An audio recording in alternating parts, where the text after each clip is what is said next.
住民日联合丰年祭活动即将开始。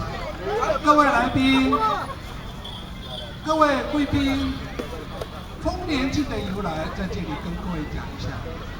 在很早以前，阿美族的社会因为闹干旱，因此他们祈祷到一个地方，为祈求祖灵、祭祖，祈求祖灵能够带来雨季，给原住民能够很好的去丰收。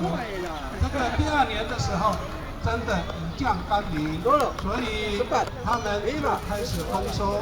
所有的不管是稻田还是小麦以及地瓜、芋头都长得很好。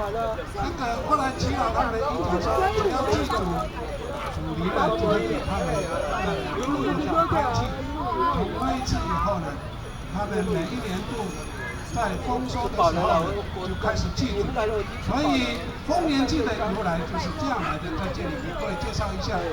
我们都知道丰年祭，大家只看到热闹，但是真正丰年祭是因为耆老们还有大家投入，为了感谢祖灵，所以他们必须在太阳还没有出来之前，必须要先祭祖。我们在4年度里通常在7月、8月，就是华东跨年丰年祭完的时候，都是才开始实施丰年祭。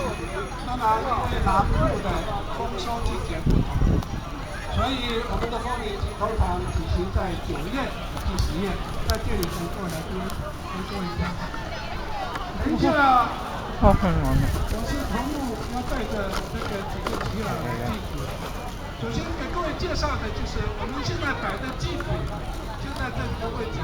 但是等一下我要先封起来，因为在部落不需要这样做。我们是在台南市都是原住民，有在地的所有神或是祖灵，我们先给在地的人